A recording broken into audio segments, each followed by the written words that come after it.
Olá, boa tarde, crianças. Vamos começar a nossa aula, então?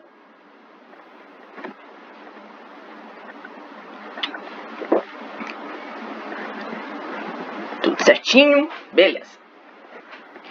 Eu vou fazer através do compartilhamento de tela aqui, porque aí fica melhor para ver o slide, ele fica maior, tá?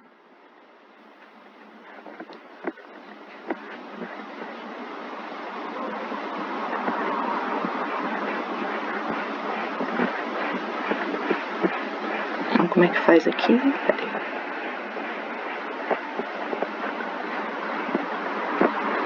Tá aberto isso? A permissão de compartilhamento de tela deve ser... Ah, tá aqui. Não. Não tá vendo.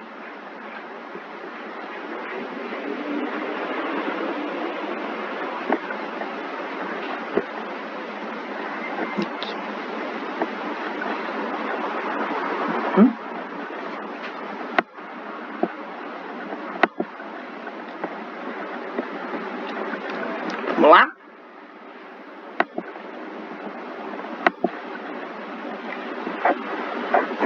Então, a aula de hoje a gente vai entrar na nossa segunda parte, a segunda aula sobre o módulo de elementos climáticos. A gente começa a falar sobre a umidade. Eu não termino esse conteúdo hoje, né, que ele é bastante extenso, então semana que vem a gente faz a parte 2 da aula de umidade. Então, a ideia hoje é a gente falar um pouquinho sobre as propriedades da água na atmosfera e vamos entrar também no tópico de nebulosidade.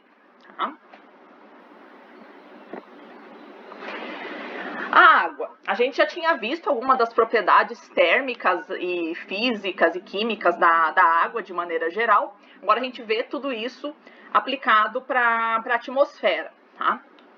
A água, ela está presente na atmosfera nos 3 estados físicos. Então, na atmosfera você vai encontrar água no estado sólido, no estado líquido e no estado gasoso. Tá? E a gente tinha visto que a água, conforme ela vai mudando de estado, ela tem propriedades físicas diferentes, tá? E ela vai atuar no sistema climático de formas diferentes. Então, por exemplo, quando ela está em estado sólido, ela é menos densa do que ela em estado líquido, tá? As propriedades térmicas também, né? Para passar do sólido para o líquido, eu preciso adicionar à água 80 calorias para cada grama de gelo se derretido. Para condensar, né, passar do estado, para evaporar, para passar do estado líquido para o gasoso, eu preciso de 540 calorias, né? Então eu tenho uma variação, né? Isso todos os materiais têm, é claro, mas da água ela chega a ser bastante absurda, né? Essas quantidades que estão envolvidas aí de energia que são necessárias aí para as mudanças de estado da água. Tá? Então esse é um complicador bastante grande quando a gente está entendendo o papel da água no sistema climático, porque além dela aparecer na atmosfera nos 3 estados físicos, né, esses 3 estados físicos eles estão sempre intercambiando, ou seja, ela está mudando o tempo todo de lugar, vai do sólido para o líquido, do líquido para o gasoso, do gasoso para o líquido, né? E ela tem uma distribuição geográfica e temporal bastante variável. Então você tem locais da Terra que são muito úmidos, locais da Terra que são muito secos.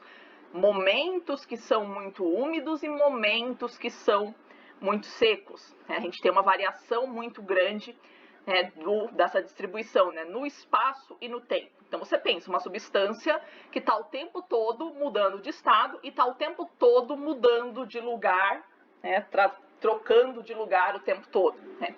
Não é assim com a maioria dos outros gases da atmosfera. Né? Qualquer ponto da atmosfera que você for, né, na parte aqui da troposfera, né, no caso, você vai encontrar o oxigênio em estado gasoso e nas mesmas quantidades, tanto aqui quanto na China, né, seja agora, seja 100, 200 anos atrás. Né. No caso da água, não. Né, então ela varia bastante as suas concentrações, os seus estados dentro do sistema climático. Tá? Então, com isso, ela vai desempenhar uma quantidade de papéis dentro do sistema climático, né, em termos de transporte de matéria e de energia, é bastante grande e bastante complexa para a gente entender. Certo? Aqui a gente tem um desenho mostrando, bem simplificadamente, o ciclo hidrológico. Tá?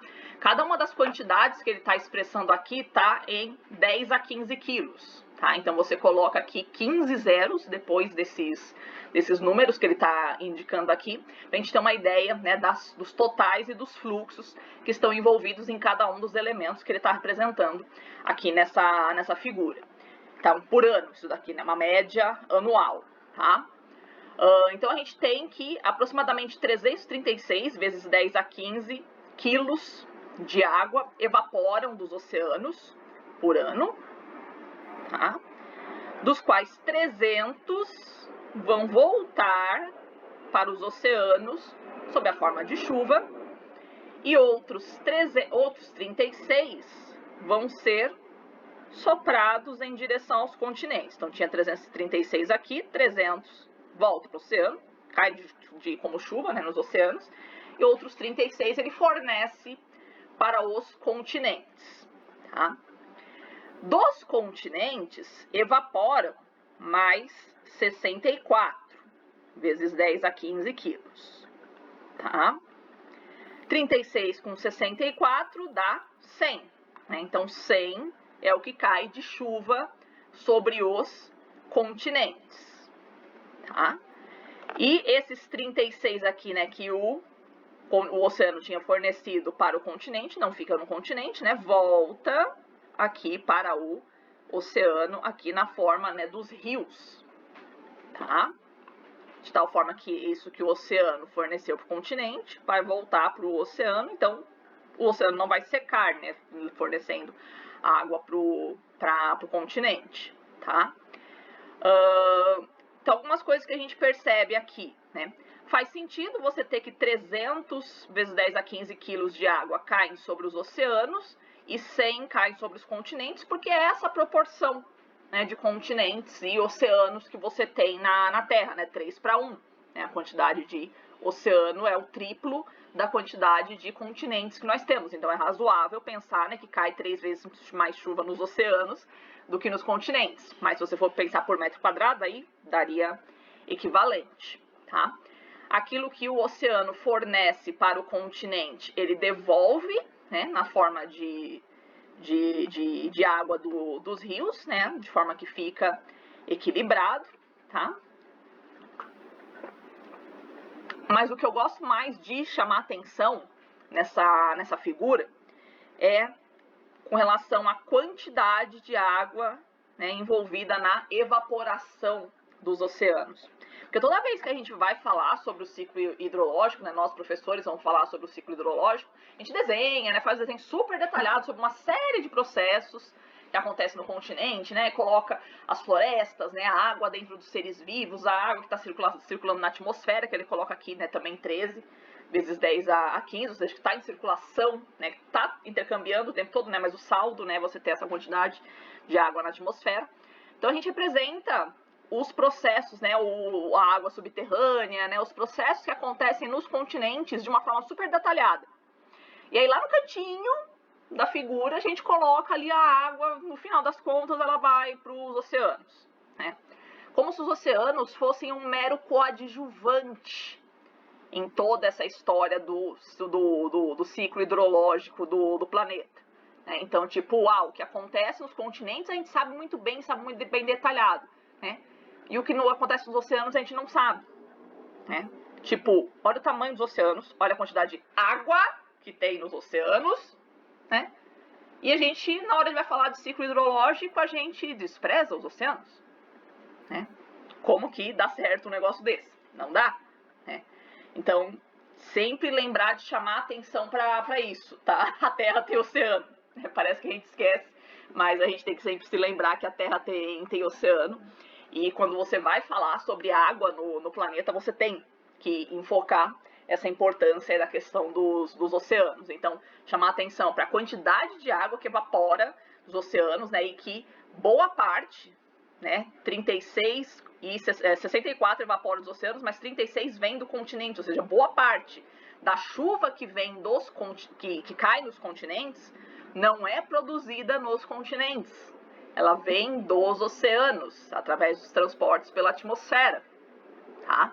Então, não se pode negligenciar, em hipótese alguma, né, o papel dos oceanos como um regulador climático, um regulador hidrológico, né? O que é um tanto óbvio, né, se você for pensar, né, o tamanho deles, a quantidade de água que eles têm. Né, mas o fato de que a gente vive em continentes faz a gente ter uma visão viciada. Né? A gente conhece muito bem os processos hidrológicos, né, e de tudo, né, de natureza que acontece nos continentes, mas quando chega para os oceanos a gente acha que é pouquinho, é bobinho, é só no final ali vem os rios, né, e despeja água no oceano. Né? Tomem esse cuidado, né, de perceber a importância dos oceanos para o sistema climático, né, a quantidade de água e a quantidade de energia que está envolvida em todas essas mudanças de estado da água. Tá? Gente, se vocês tiverem alguma pergunta, tem que abrir o microfone, porque aqui eu tô vendo a tela cheia, né? Eu não tô vendo a sala de aula virtual, então eu não tô vendo o chat, tá? Só tô vendo aqui o slide, tá? O vapor de água, né? Vamos falar um pouquinho sobre ele. O vapor de água é um gás, né? A água em estado gasoso, tá? Uma primeira característica importante do vapor de água é que ele é invisível a olho nu, tá?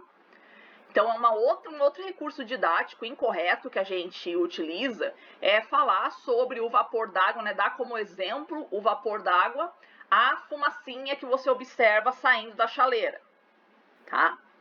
Ah, se o vapor d'água é invisível, como é que eu vejo a fumacinha saindo da chaleira? Aquela fumacinha não é vapor de água, tá? Aquela fumacinha é água em estado líquido, tá? Se a água é visível, ela está ou em estado líquido ou em estado sólido, tá? A fumacinha, por que você consegue enxergar a fumacinha? Ela é água em estado líquido, né? Por ela estar extremamente quente, vão ser gotículas muito pequenininhas, que estão muito agitadas, e por serem muito pequenininhas e estarem muito quentes, elas conseguem ficar leves. E ficando mais leves, elas flutuam no ar. Por isso que dá essa impressão de fumacinha, tá?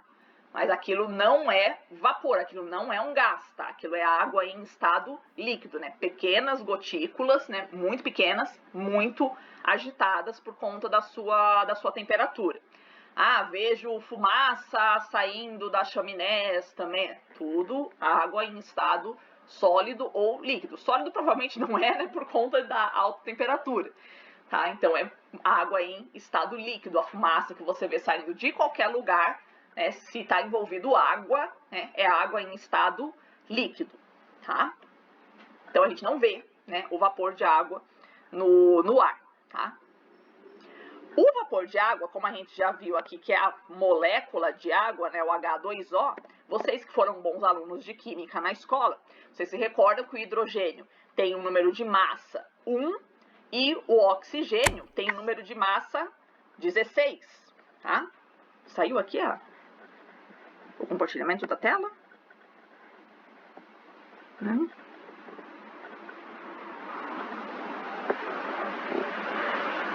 Tô aqui. Aparentemente tá tranquilo. Vamos continuar.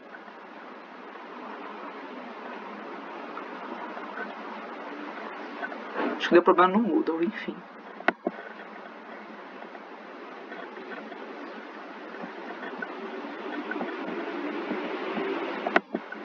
Tá, vamos continuar. Bom, onde eu tava mesmo? A água, ela tem o hidrogênio tem número de massa 1 e o oxigênio tem número de massa 16. Então, 2 vezes 1 mais 16 dá 18. Né? Se você for pegar os constituintes majoritários da nossa atmosfera, que são o nitrogênio e o oxigênio, eles têm o número de massa, o nitrogênio é 14, então da molécula de nitrogênio vai ser 28, e o número de massa do oxigênio sendo 16, o número de massa da molécula de oxigênio é 32. Então, o oxigênio pesa 32, o nitrogênio pesa 28, a água pesa 18. Então, a água, ela é uma molécula mais leve do que as moléculas de oxigênio e de nitrogênio, tá? O que significa isso? Que quando eu coloco água na atmosfera, vamos dizer assim, eu estou roubando espaço, né, do oxigênio e do nitrogênio, ou seja, eu estou, né, uma fração menor daquela parcela de ar é representada por oxigênio e por nitrogênio na hora que eu vou inserindo a água, tá? O que significa isso? Que uma parcela de ar que contém a água, ela por si só, ela já é mais leve, independentemente da temperatura, tá? A gente fala, o ar quente, ele é mais leve do que o ar frio. Sim, né? Mas se você for pegar duas parcelas de ar com a mesma temperatura, aquela que for mais úmida, aquela que tiver um conteúdo maior de vapor de água, ela já vai ser mais leve, tá? Porque ela tem gente mais magrinha ali, né? Que é o caso da água, né? Ela é uma molécula mais magrinha do que o nitrogênio e do que o oxigênio. Ela tem um número de massa menor, tá? Então ela vai fazer com que essa parcela de ar, né, ela represente, né, uma massa menor, tá? Então, duas parcelas de ar mantidas à mesma temperatura, né? A parcela que tiver mais água vai ser a mais leve, tá? Então a parcela de ar, quando ela ganha água, ela fica mais leve, portanto, ela tende a subir, tá? E aí o contrário, quando ela perde água, ela fica mais pesada, ela tende a descer, tá? Em relação à mudança de estado, né? Quando a água, né, evapora, passar do estado líquido para o estado gasoso, ela vai consumir do ambiente, para cada grama de água que é evaporada, ela consome 540 calorias, tá? Então ela vai tirar, né, essa energia, a gente tinha visto isso algumas aulas atrás, a água ela vai remover essa energia da superfície, né, e vai jogar isso lá para cima. Então a água, quando ela evapora, ela remove energia do planeta, tá? Ela vai atuar como um agente de resfriamento, ela vai tirar energia aqui da superfície e vai começar a subir, vai jogar essa energia lá para cima. Quando a água chega lá para cima e ela vai passar do estado de vapor para o estado líquido, aí toda essa quantidade de energia que ela tirou aqui de baixo, ela começa a liberar para a atmosfera, tá? Então, para cada grama de água que vai passar do estado gasoso para o estado líquido, ela libera essa energia para a atmosfera, 540 calorias. Isso vai fazer com que esse ar se aqueça. Então, a gente tinha visto que se não houvesse água no sistema climático, aqui a superfície seria muito mais quente e lá em cima seria muito mais frio.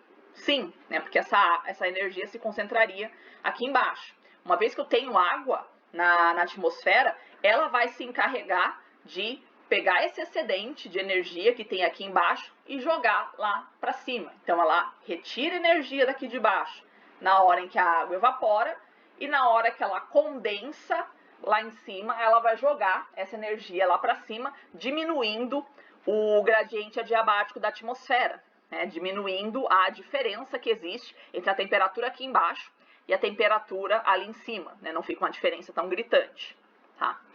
Lembrando que para acontecer esse processo de condensação da água, né, para ela conseguir formar gotas maiores, né, eu preciso da existência na atmosfera dos chamados núcleos de condensação, tá? Para poder agrupar as moléculas de água em grupinhos maiores do que ela formaria espontaneamente, tá? Então são partículas que a gente chama de higroscópicas, ou seja, que elas atraem a molécula de água para formar gotas maiores.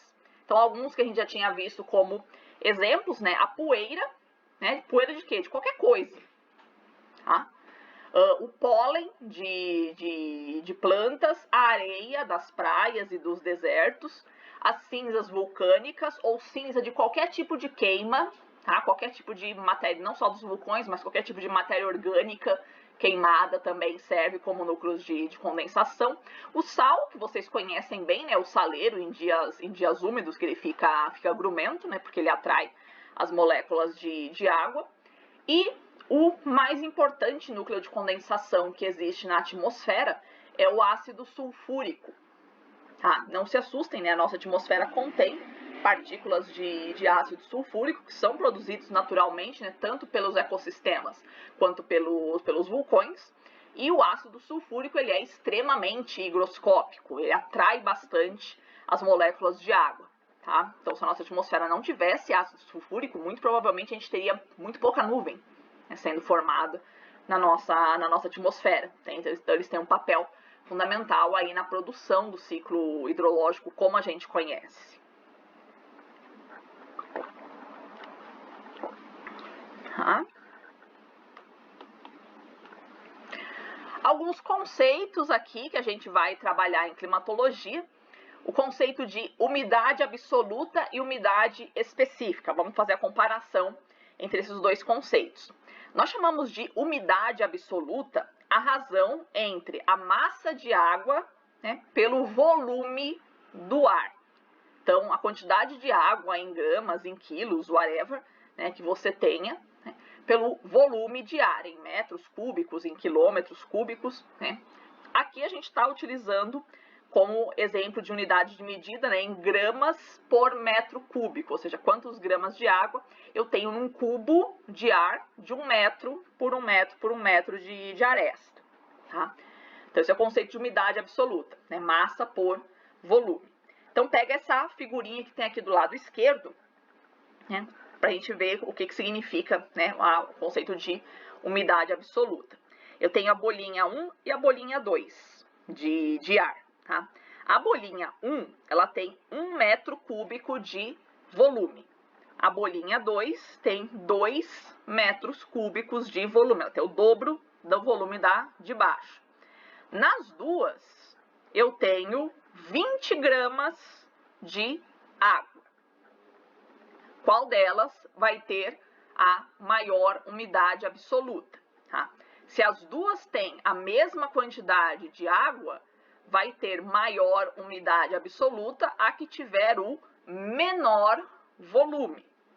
É aquela história do ônibus, né? Você pega o ônibus do tamanho convencional e o ônibus articulado, para a mesma quantidade de passageiros. Tá? Quem é que vai ficar mais lotado? O ônibus menor, tá? O que tiver menos volume. Tá?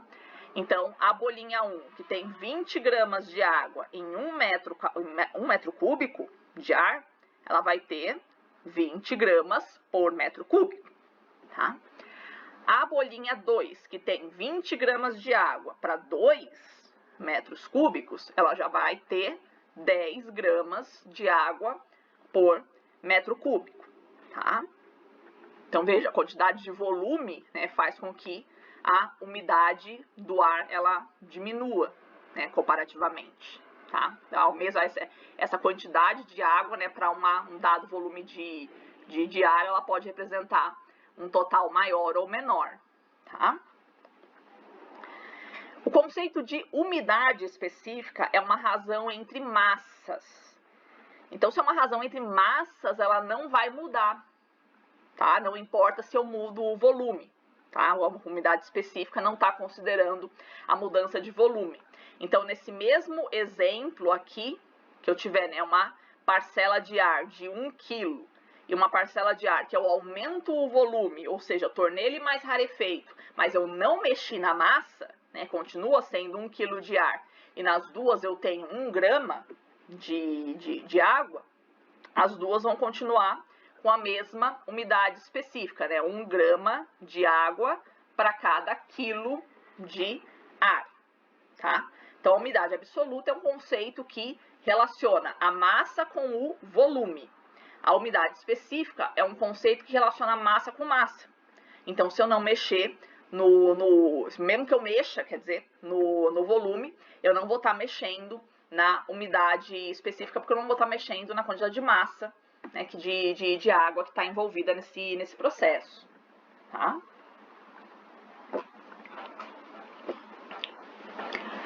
Para climatologia, O mais importante é outro conceito, porém, tá? Que é o conceito de umidade relativa. Tá? E esses vocês estão mais acostumados a ouvir dizer. Tá? A gente chama de umidade relativa a razão entre a massa de vapor que efetivamente existe no ar e a massa de umidade absoluta máxima, ou seja, a quantidade de água que aquela massa de ar conseguiria conter, tá? Sempre existe para cada parcela de ar uma lotação máxima da quantidade de água que tem, que pode conter. Por quê? Porque a atmosfera tem outras coisas, né? A atmosfera tem nitrogênio, tem oxigênio, né? Não tem como você tirar, né, muito oxigênio, muito nitrogênio da nossa atmosfera. O que você consegue fazer, forçando a amizade, assim, do tipo, é apertar as outras moléculas para poder caber mais água. Só que isso tem um limite, né? Existe uma quantidade limite de água que você consegue inserir num determinado volume atmosférico. Tá? Quanto é esse limite? É de 4%. Tá? Para qualquer parcela de ar, né, eu consigo colocar até 4% do volume dela na forma de água. Tá? Aí eu tenho que ver, né, nesse jogo de pressão, isso vai variar com a pressão, vai variar com a temperatura, né, o volume de uma parcela de ar. Vocês que foram bons alunos de química, vocês se recordam que o volume de uma parcela de ar varia em função da pressão e varia em função da temperatura. Tá? Mas na hora que a gente faz esse jogo de pressão com a temperatura, a gente tem que ver, né, qual o volume final que isso vai ter. Ou seja, para cada parcela de ar, eu consigo colocar no máximo 4% do volume dela de água. É desses 4% que a gente vai estar falando em termos de umidade relativa. Então, quando eu digo que a umidade relativa é de 100% do ar, né, o que significa isso? É 100% desses 4%, que é o máximo que a água consegue conter, que o ar consegue conter em quantidade de água, tá? Então, quando a jornalista fala que a umidade hoje está em 50%, isso significa 50% desses 4% de umidade absoluta, que daria, no caso, né, 2%, né, de umidade absoluta, né, metade do máximo que ela consegue conter. Vamos ver aqui nos exemplos como é que a umidade relativa varia, né, em função do volume e da temperatura. Tá?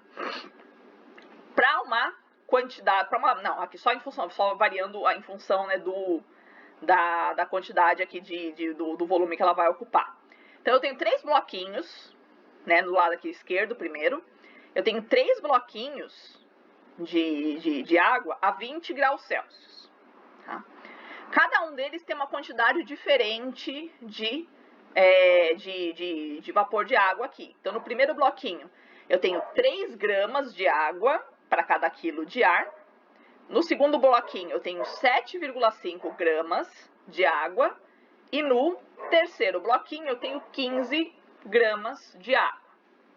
Tá? Qual deles vai ter a maior umidade relativa? Tá?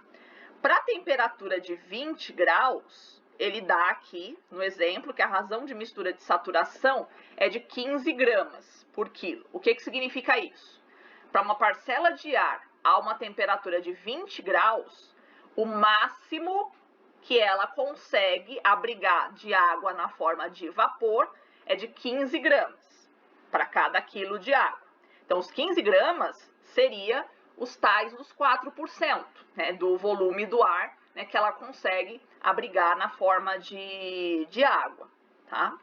Então, eu tenho que ver, né, quanto que isso representa, né, quanto que eu tenho de água, né, representa do total máximo que o vapor, que essa parcela de ar conseguiria conter. Então, o primeiro bloquinho, ele tem 3, mas ele conseguiria abrigar até 15 nessa temperatura. Então, 3 de 15 é 1/5, isso é, então, 20%. Tá? Então, a umidade relativa desse primeiro bloquinho é de 20%. O segundo bloquinho, ele tem 7,5, mas ele conseguiria ter 15, né? Uma parcela de ar a 20 graus, ela consegue abrigar até 15 gramas de água por quilo de ar. Então, caberia 15, eu tenho 7,5, então tenho metade da lotação. Então, eu tenho 50% de umidade relativa. E o terceiro bloquinho, eu tenho 15, cabe 15, tá lotado, 100% de umidade relativa, tá? Aqui, para você saber, né, como é que é qual que é a razão de mistura de saturação, gente, existe tabela para isso, tá? Não se preocupe. Tá? Você não tem que saber para cada temperatura, né, qual que é a razão de saturação. Aí você vai consultar uma tabela para isso.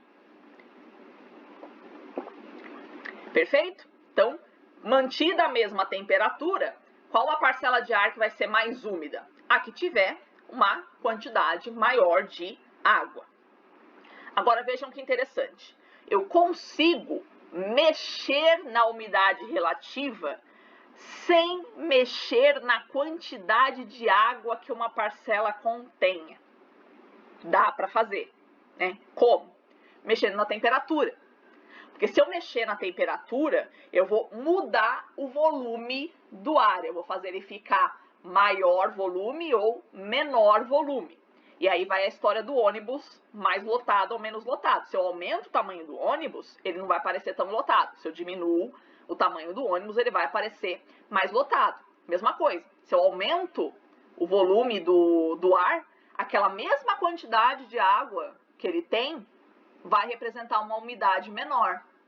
Se eu diminuo o volume do ar, se ele mantendo a mesma quantidade de água, ele vai ter uma umidade maior, né? Vai ficar mais lotado. Então aqui nesse exemplo, ele colocou 3 bloquinhos, os 3 com a mesma quantidade de água, né? 5 gramas para cada quilo. Mas ele mexeu na temperatura. O primeiro bloquinho está a 20 graus, o segundo bloquinho está a 15 graus, o terceiro bloquinho está a 5 graus. Né? E aí, para cada temperatura, eu tenho uma razão de mistura de saturação diferenciada. Né? Quanto mais eu aqueço o ar, mais água ele consegue conter para sua saturação. O que é óbvio porque, né, quanto mais eu aqueço o ar, mais eu aumento o volume dele, portanto, né, mais eu preciso colocar água nele para ele parecer lotado, tá? Para atingir essa saturação. Quanto mais eu resfrio o ar, eu diminuo o volume, então eu diminuo proporcionalmente a quantidade, né, de água que ele vai conseguir abrigar, tá? Então, a uma temperatura de 20 graus, a razão de mistura de saturação é 15, ou seja, o máximo de água que uma parcela a 20 graus consegue conter é 15 gramas por quilo. Eu tenho 5, cabe 15, então eu tenho 1/3 do volume, né, máximo possível, né, de água preenchido efetivamente por água. Então, 1/3, 33%. É a umidade relativa.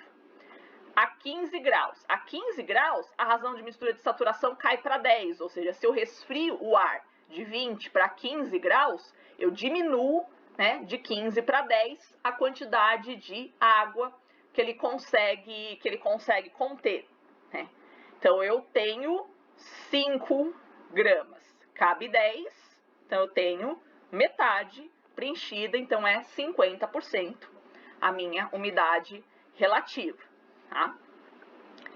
E por fim, eu tenho o bloquinho a 5 graus. O bloquinho a 5 graus, ele consegue conter no máximo 5 gramas de água por quilo de ar.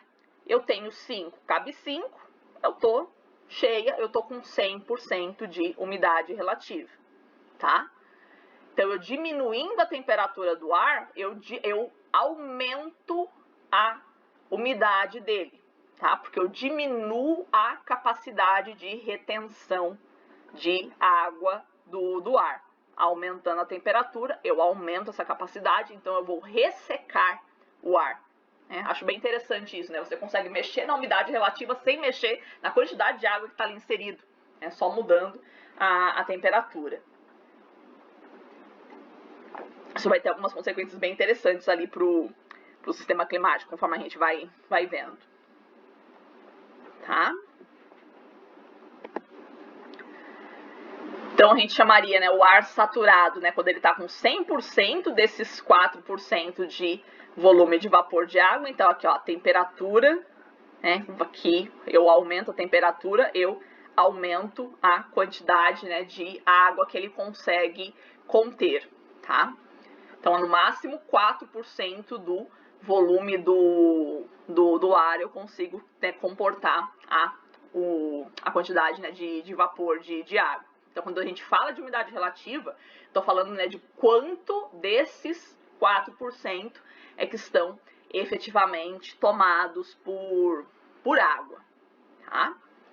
Ou seja, quando o ar, né, eu resfrio ele vai ficar mais úmido. Quando eu aqueço o ar, ele vai ficar mais seco, tá? Mantendo a mesma quantidade de água. Aqui tem a tabelinha do ponto de orvalho, que é a temperatura aqui aproximada, claro, né? Isso aqui varia com a pressão também, não podemos nos esquecer, né? É a temperatura a qual eu devo resfriar o ar, né, mantida a mesma pressão, para ele ficar saturado de umidade, tá? Ou seja, qual que é a temperatura, né, para cada uma dessas temperaturas, qual é o máximo de água que ele consegue conter. Vou pegar alguns exemplos aqui, né? A uma temperatura de 10 graus, eu consigo conter, num volume de ar, né, no máximo 9,41 gramas por metro cúbico de ar. Se eu quiser colocar 10 gramas de água nessa porção de ar, não cabe. Cabe no máximo 9,41, não cabe 10. Então, o que eu tenho que fazer para colocar 10 gramas de água ali? Não vou colocar. Mas a natureza não sabe disso, né? Então, a natureza ela continua evaporando água, né? Ah, não sei, o oceano vai continuar evaporando, não importa quanto já tenha na atmosfera, ele vai continuar evaporando. Então, o que isso significa? Se for para continuar evaporando, uma parte dessa água que está no ar, ela vai ter que sair, para que outra continue entrando. O que significa esse sair? Né? É passar do estado de vapor para o estado líquido. Ou seja, se eu tiver até no máximo esse valor aqui, nessa quantidade de gramas por metro cúbico, que está indicado na tabela, a água vai permanecer no ar em estado de vapor. Né? Se eu continuar inserindo água nessa parcela de ar, uma parte desse vapor vai passar ao estado líquido. Vai ficar em suspensão? Vai ficar em suspensão na atmosfera, mas em outro estado físico, né? No estado líquido. Tá? Então, é aí que ocorre a condensação da água, né? Ela vai evaporando, vai evaporando, vai evaporando, até atingir esse limite, né, para cada uma das temperaturas. A partir do momento em que atingiu esse limite, ela começa a passar para o estado líquido, tá? Aí começa a formação das nuvens, tá? Aqui um exemplo para a gente pensar nessa questão, né, de a relação entre a temperatura do ar e a umidade dele. Tá? Então, aqui seria um dia, né, uma medição, né, às meia-noite, 6 da manhã, meio-dia, 18 horas e depois meia-noite, né, um dia de medições aqui. Em vermelho, você tem a variação da temperatura e em azul, a variação da umidade relativa do ar. Então, perceba que durante a madrugada, no caso, com uma temperatura mais baixa, eu tinha uma umidade alta, né? Então, o ar com uma temperatura mais baixa, ele tem um volume menor. Então, para a mesma quantidade de umidade, né, num volume menor, isso representa uma umidade mais alta. À medida em que o dia vai se aquecendo, né, a hora que o sol nasce vai se aquecendo, perceba que a umidade relativa, ela diminui, tá? Então, admitindo que não houve entrada de umidade na atmosfera, né, na hora que eu aumento a temperatura, eu aumento o volume do ar, estou aumentando a capacidade do ônibus. Então, essa mesma quantidade, esse mesmo teor de água, ele vai representar, né, uma fração menor ali do espaço ocupado. E a medida em que eu vejo a temperatura diminuindo, a umidade volta a aumentar. Estou diminuindo o volume do ar, é a mesma quantidade de umidade, vai representar uma fração maior ali do ar, tá? É por isso que a gente chama essa capacidade aqui do ar, né, conter essa umidade de ponto de orvalho. Então, qual é o ponto em que eu tenho que resfriar a água para que, a partir dali, né, se eu continuar resfriando, ela vai ocorrer a condensação, ou seja, eu vou ter água líquida, né, água na forma líquida, né, apresentando isso aí na atmosfera. Então, conforme a temperatura vai baixando de noite, né, aquela água que estava no estado de vapor, o que vai acontecer? Ela vai passar, né, na hora que chega na temperatura ideal aqui para cada uma das quantidades de água que tem no ar, a hora que chega nessa temperatura, ela passa, né, uma parte dela vai passar para o estado líquido.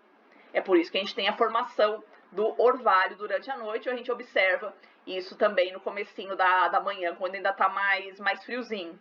Tá? Então, esse resfriamento que ocorreu durante a madrugada vai fazer com que uma parte desse vapor que estava na fase gasosa, né, não vai mais conseguir pacificar na fase gasosa, né, porque está ocupando muito espaço na atmosfera, então a atmosfera tem que se livrar de uma parte desse vapor, né, vai se livrar como? Passando para o estado líquido, tá?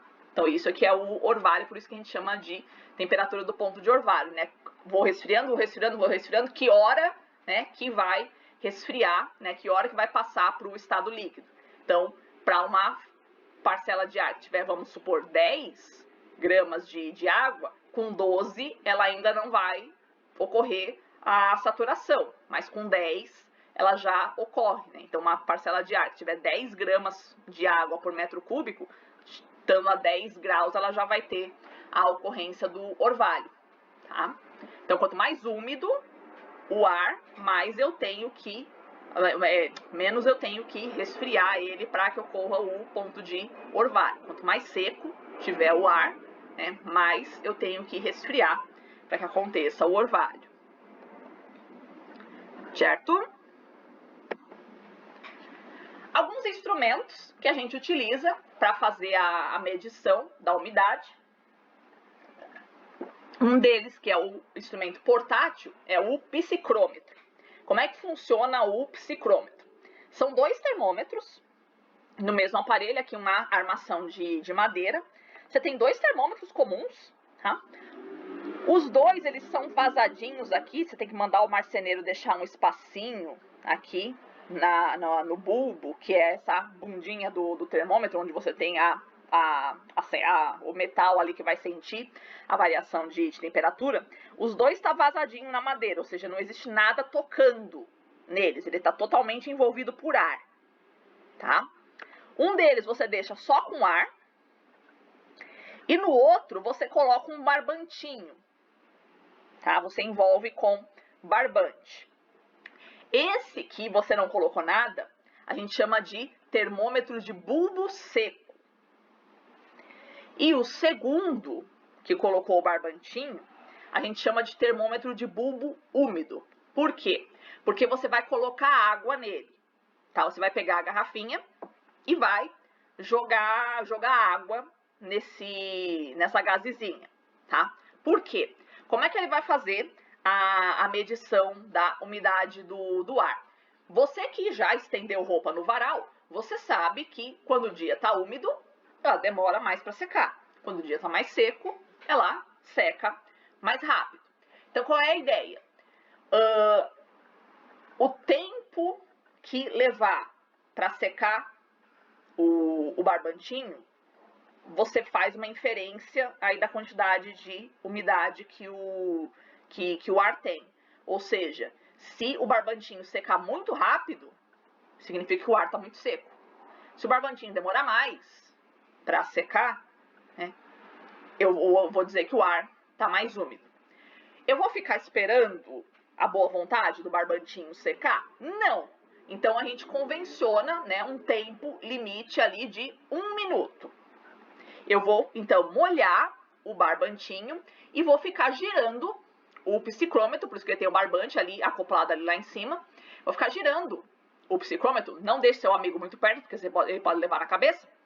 Vou ficar girando o psicrômetro durante 1 minuto e vou ver o quanto que evaporou nesse 1 minuto.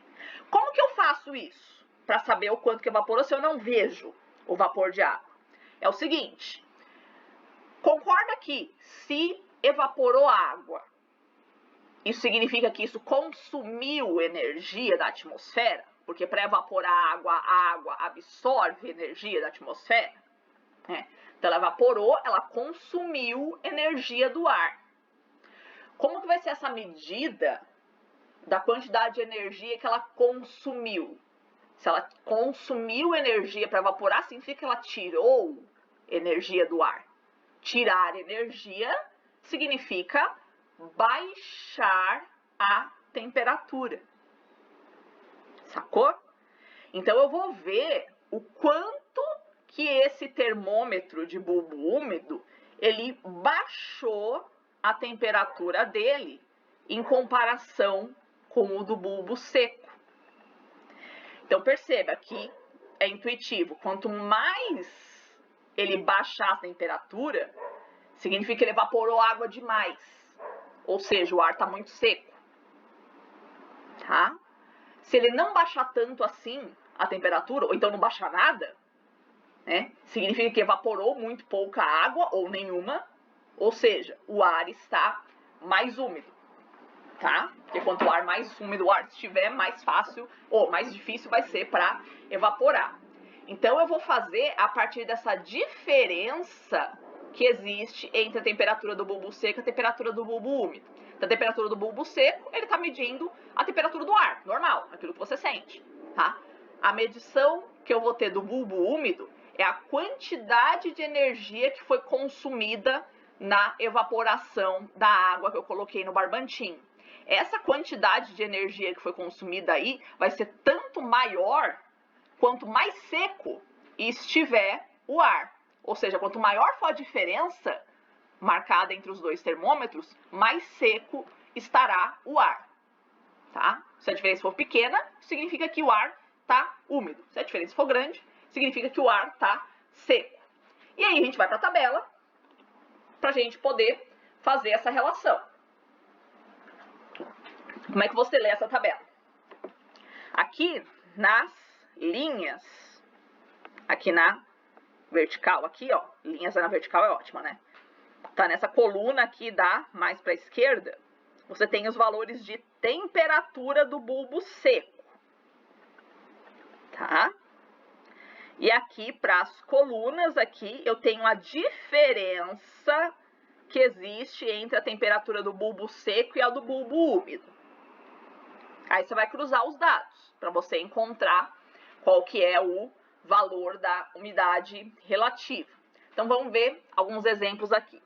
Se eu tiver fiz a medição ali do psicrômetro, eu tive uma marcação de 17 graus no termômetro de bulbo seco e o termômetro de bulbo úmido marcou 16. 17 no bulbo seco e 16 no bulbo úmido. Vamos lá? Então eu pego o 16, ou 17, quer dizer, que é a temperatura do bulbo seco, e vou cruzar com o 1 aqui, tá? Porque a diferença entre os dois é 1. 17 para 16 dá 1. O 17, na hora que eu cruzo com a coluna do 1, eu tenho uma umidade de 90%. Tá? Então, a umidade relativa desse momento aí do dia é de 90%. Tá?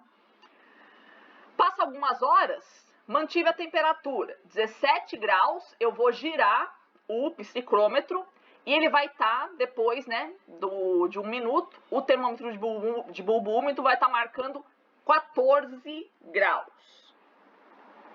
Tá? Então, 17 com 14. Tá? Então, eu vou de novo aqui na linha do 17. Qual que é a diferença entre 17 e 14? É 3. Então, eu vou cruzar o 17 com o 3.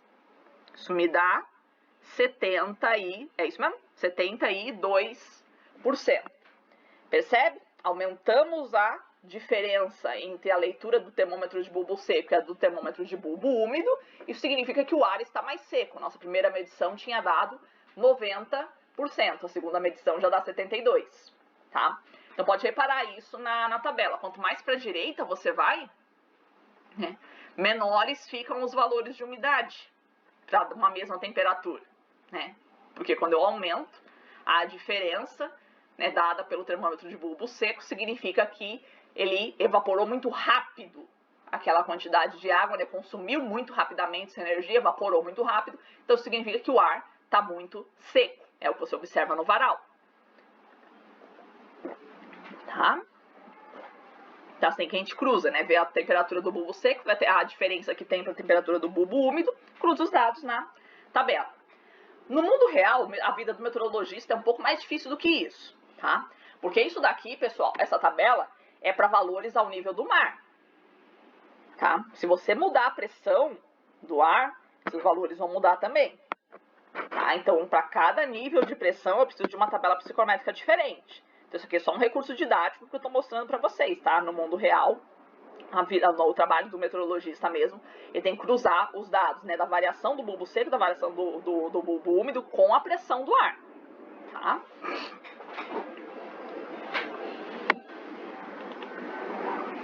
Tem um outro instrumento também, que é o higrômetro ou o higrógrafo, se ele registrar, né, no caso esse, as variações de temperatura. Quando eu estiver em sala de aula, eu conto uma história para vocês relacionadas à minha vida aqui, com relação a esse instrumento, né? Não vou botar essa história na internet que as pessoas envolvidas podem ver. Enfim. Mas a ideia é o seguinte, né? Esse instrumento, ele tem uma canetinha, tá? Essa canetinha, são duas canetinhas aqui no caso, né? Uma tá marcando a temperatura, você pode fazer, né, como um termômetro comum, e a outra tá marcando a umidade, tá? A da temperatura, ela funciona com um metal, mesmo princípio, né, do termômetro, é um metal que sofre dilatação, né? Então, conforme vai aquecendo, ele sofre a dilatação, né? Então a canetinha vai subir, né, respondendo a essa dilatação, conforme ele diminui a temperatura, ela retrai, né, a canetinha vai registrar uma temperatura mais baixa. E esse cilindro fica girando. Então você consegue marcar durante um dia inteiro, né, a canetinha vai registrando a temperatura. Você pode regular ela para durar um dia inteiro, um giro, ou pode regular para durar uma semana. Então a vantagem é essa, né? Você pode deixar um instrumento lá e buscar uma vez por semana, o estagiário vai fazendo a troca do papel, tá? Hoje em dia, a gente utiliza estação automática, tá? Coisa mais simples, né? Mas esse é um instrumento mais antigo, né? Só para vocês entenderem o princípio físico do funcionamento, tá? Perceba aqui que esse aqui está regulado para uma semana, né? Porque vai ser sobe e desce, temperatura sobe e desce, né? Tá mostrando aí, são vários dias, né? Que ele tá fazendo esse registro. Com a umidade, não é metal que a gente utiliza, né? Pode-se utilizar um sal, né? Ou os mais antigos mesmo, o higrógrafo raiz, utilizava cabelo. Cabelo de gente mesmo, tá? Por quê? Porque o cabelo humano, ele tem essa capacidade, né, de esticar, né, quando ele tá mais úmido, né, e de contrair quando ele tá mais seco. A gente observa isso quando a gente lava o cabelo, tá? Então aí o fio de cabelo, né, absorvendo umidade, né, ele vai fazer a canetinha ficar mais solta, né? Então ela sobe, na hora que ele seca, ele contrai e ele puxa a canetinha ali para baixo. Aí ela vai registrando essas variações de umidade. Tem que ser cabelo de freira, tá? Eles utilizavam, faziam na hora que a freira vai cortar o cabelo, né? Pega um fiozinho ali da freira para mandar para a indústria de higrômetros. Por quê? Porque a freira não passa chapinha, não faz tintura, não faz alisamento, né? Não é que nem nós aqui que fica fazendo aquela zorra no cabelo, né? Que destrói todas as propriedades higrométricas do cabelo. Né? Então tem que ser um cabelo virgem, né? Para conseguir fazer esse instrumento. Teve uma aluna minha uma vez Ela fazia o diabo no cabelo, né? Alisava e descoloria e tudo, né? Falava, ah, professora, meu cabelo não serve pra ciência não, então esquece.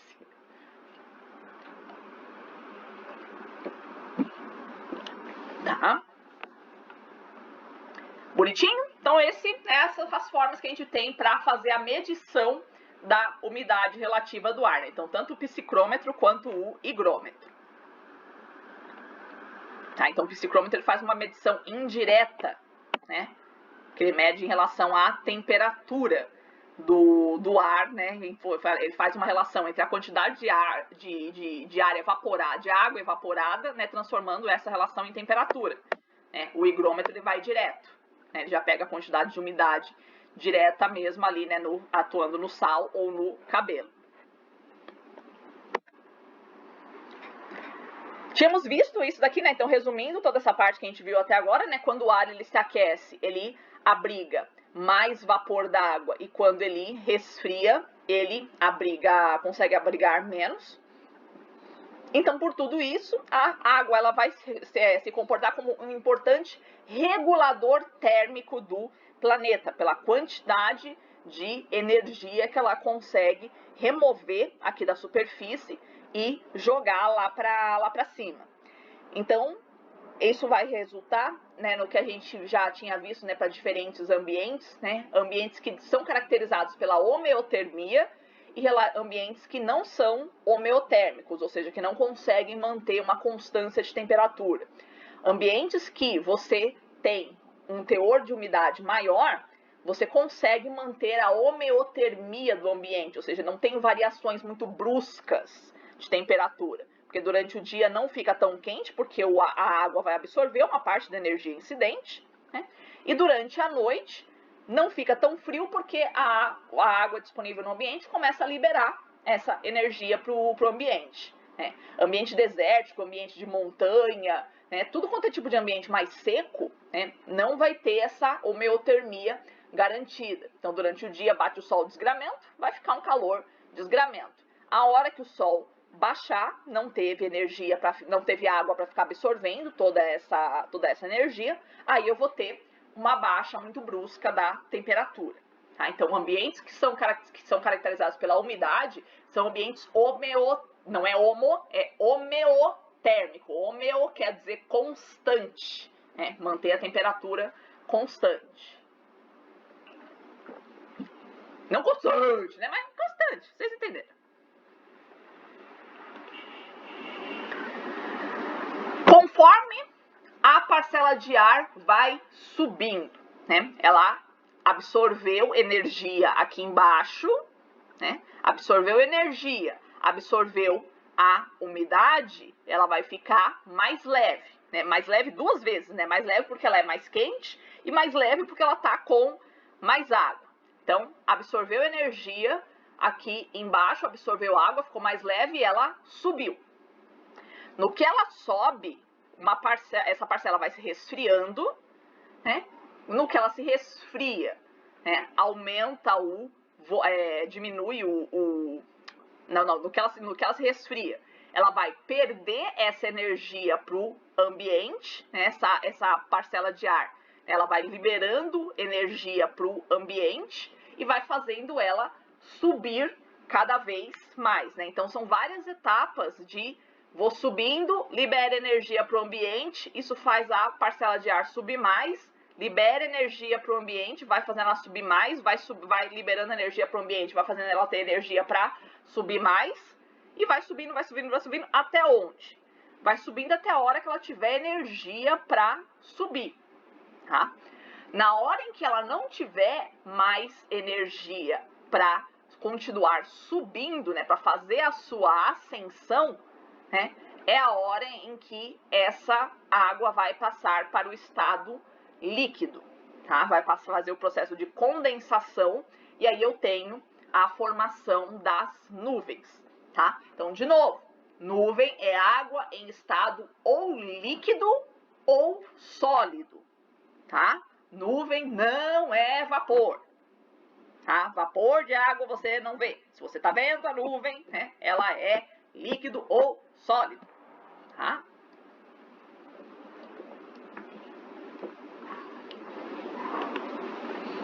Agora a gente vai começar a falar sobre as nuvens, né? Tava falando todo sobre o funcionamento do vapor d'água no sistema climático, agora a gente fala sobre as nuvens. O que é uma nuvem? Qual que é a definição de nuvem? É um conjunto visível de partículas de água ou de gelo em suspensão na atmosfera, tá? Então a nuvem, por definição, ela está flutuando. Tá? Se eu tenho água ou gelo que não está flutuando na atmosfera, então isso não é nuvem. Então isso é geleira, isso é oceano, isso é lago, isso é orvalho, né? Essas coisas que a gente tem de água aqui na nossa superfície, tá? Então, água que está flutuando na atmosfera é nuvem. Até onde? Qualquer lugar. Então, você vê esse nevoeiro, assim, que tá, tipo, tocando o solo praticamente, é nuvem, tá? Não precisa estar lá em cima para ser chamado de nuvem. Tá em suspensão na atmosfera, é nuvem, né? Se é visível, é nuvem, tá? Lembrando, né, da importância aí dos núcleos de condensação para ocorrência dessa condensação, né? Porque ela não vai ocorrer tão simplesmente assim, espontaneamente, tá? Essa umidade, ela vai continuar flutuando no ar, né? Enquanto ela for leve o suficiente para continuar flutuando, tá?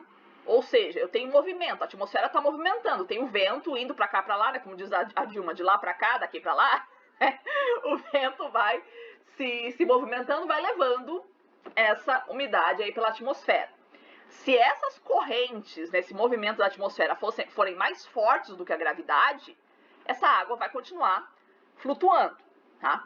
A hora em que elas estiverem, né, as gotas forem pesadas o suficiente, né, para que a gravidade seja maior do que essas correntes, né, de movimento, né, essas correntes ascendentes na atmosfera, aí é que ela vai cair. E aí é o que a gente chama de chuva, tá? Só vou pegar um pouquinho de água aqui, crianças. Peraí.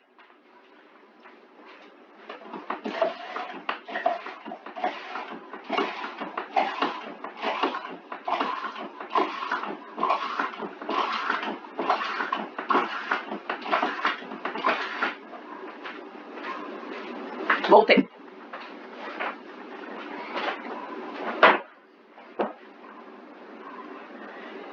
Em termos de propriedades ópticas, as nuvens variam bastante, tá? Em termos de quantidade de energia que elas conseguem absorver ou refletir de volta para o espaço ou transmitir aqui para a Terra, tá? Então isso depende da cor da nuvem. Ah, mas nuvem é tudo branco. Não, não é tudo branco, tá? Elas podem ser mais claras ou podem ser mais escuras. Isso a gente observa no dia a dia, tá? Então, dependendo da cor da nuvem, ela pode absorver mais energia ou pode refletir mais energia para o espaço. Em relação à espessura, também, né? Então, nuvens mais espessas, elas tendem a refletir mais energia para o espaço. Nuvens menos espessas, elas tendem a absorver mais energia e transmitir mais energia aqui para a Terra, né? A estrutura da nuvem, ou seja, se ela é mais espichada, se ela é mais densa, se ela é menos densa, tá? E a constituição da nuvem, se ela tem teor maior de água, se ela tem um teor maior de gelo. Se ela tem um teor maior de gelo, ela consegue refletir mais energia para o espaço. Se ela tiver uma quantidade maior de água, ela consegue manter um pouco mais de energia na atmosfera, no seu corpo, mas no seu topo ela reflete mais. É bem complicado a gente estabelecer essa relação, né, a quantidade, né, fazer o balanço mesmo, né, da quantidade de energia que uma nuvem consegue absorver ou refletir de volta para o espaço. Essa é uma discussão bem importante quando a gente fala sobre mudanças climáticas, né, em função de alterar o ciclo hidrológico do planeta, né? Então você altera a quantidade de nuvens do planeta, beleza? Como é que essa alteração da quantidade de nuvens, né, do planeta, da constituição de nuvens, né, do tipo de nuvens, vai produzir também mudanças na quantidade de energia que vai permanecer no planeta, ou que vai ser mandada de volta para o espaço, ou que nem vai chegar aqui porque as nuvens vão barrar a radiação solar, tá? Bem complicado também da gente fazer esses cálculos, mas é importante para a gente saber, né? O planeta aquecendo, né? Qual que vai ser o papel das nuvens nesse processo? Vai ajudar a aquecer mais? Vai manter a temperatura? Vai baixar a temperatura? A gente já levou isso em consideração, tá? Não lembro. Eu já falei disso para vocês, mas né, não está nessa aula ainda, deve estar na próxima. Pela quantidade de água, né, que vai evaporar do planeta, eu posso aumentar a produção de nuvens e posso, inclusive, fazer com que essa remoção de energia seja mais eficiente do planeta. Ou seja, né, um planeta aquecendo, no final das contas ele acaba ficando mais frio. Pode, né, existe essa possibilidade. Tá? Então tudo isso para dizer o quê? Né? Tô jogando dióxido de carbono na atmosfera, o planeta vai aquecer. Né? Não é tão simples. Né? Não é tão simples porque você está com água envolvida aí nesse processo. Né? Na hora que você coloca a água, na hora que você coloca a nuvem, né? As propriedades radiativas da água, né? Bagunça tudo essa equação. Né? A gente não pode chegar a uma resposta tão simplista assim. Os meteorologistas utilizam-se de uma linguagem para fazer a medição, né, do quanto de nuvens nós temos no céu, em função daí da quantidade de céu que está coberto por nuvens. Né? A gente representa em frações de 8. Tá? Então, 0/8 de cobertura de céu significa aquele céu totalmente limpo, ou seja, um céu absolutamente azul. Ou eu posso ter também o céu completamente encoberto, aquele céu que você não vê o azul, você só vê o branco das nuvens, que a gente chama de um céu encoberto, né? Que é um céu de 8/8, ou seja, né, totalmente ele encoberto. Não poderia ser 100%, professora? Poderia, né? Mas são os ingleses, né? Foram os ingleses que criaram esse tipo de... Só um minutinho, crianças, eu tenho que atender a campainha aqui, peraí.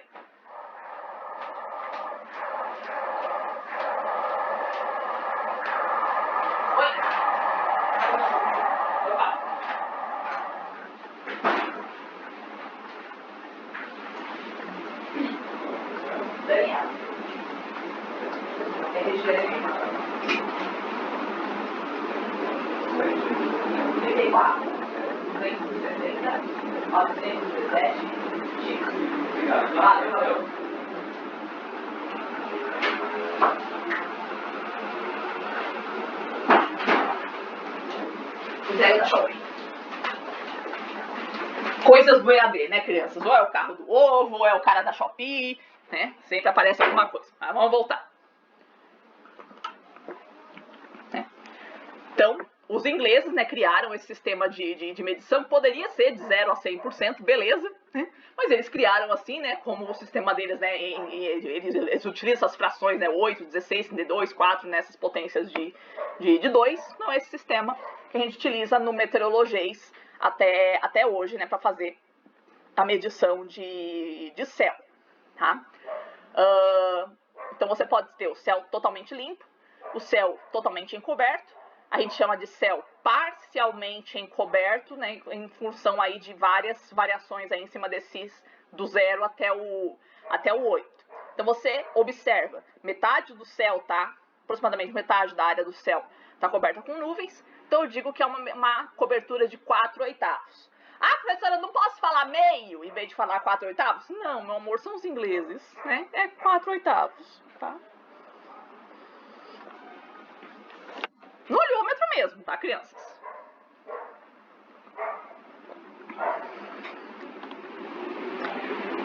Em relação à formação das gotas, né? Como é que as gotas se formam? Tá?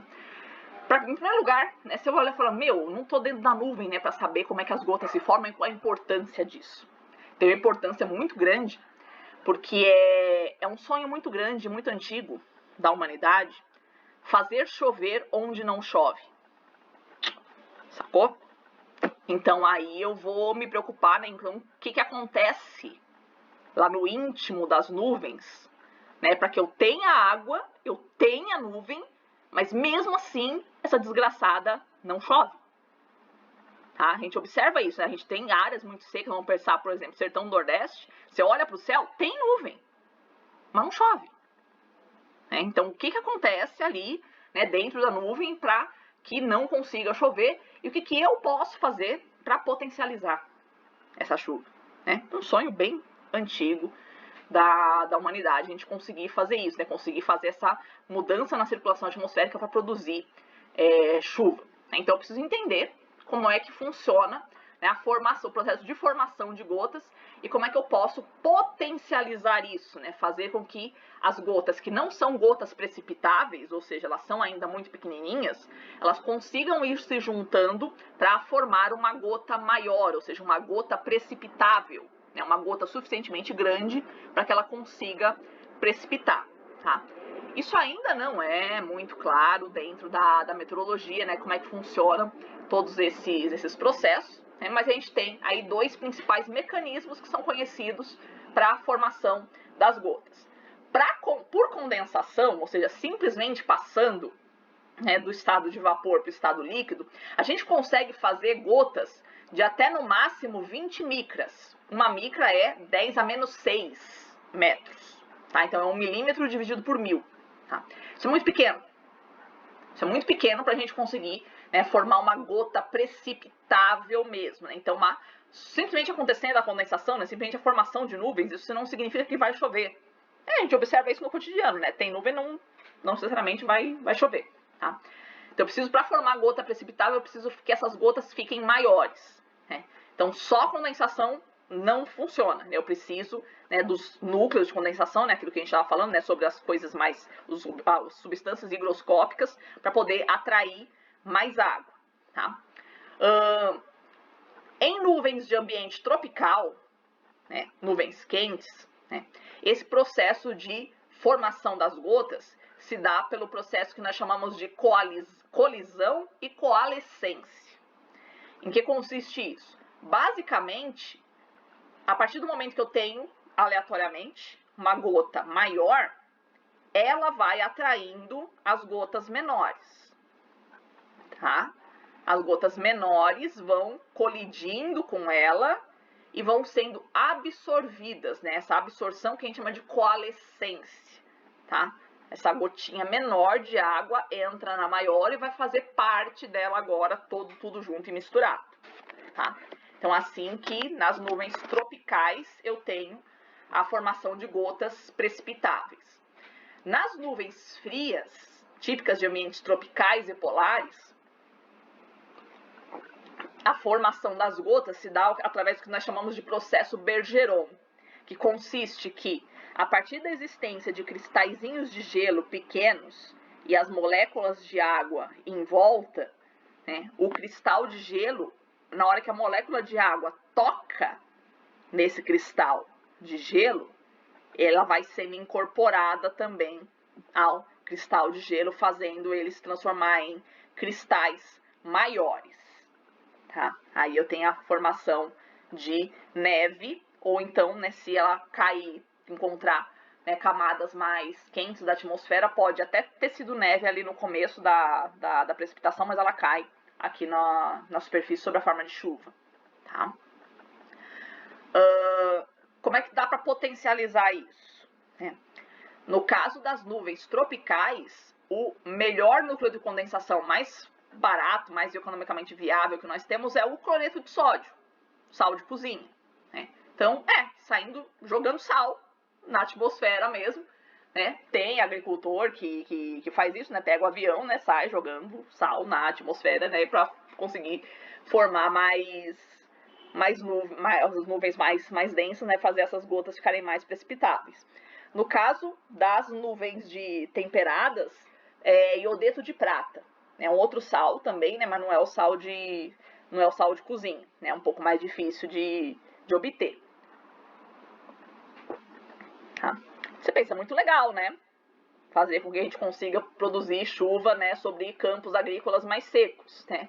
Não é economicamente viável ainda se fazer isso, né? Tipo, irrigação é um negócio hoje em dia ainda muito mais barato do que isso, né? Mas e mais seguro de se fazer também, né? Todas as experiências que a gente teve, né, de produzir chuva artificial, assim, né, não deram tão certo, vamos dizer assim, né, fazer isso em grande escala, né, em escala economicamente viável, né, ou seja, ainda é um sonho, né, produzir nuvens artificiais.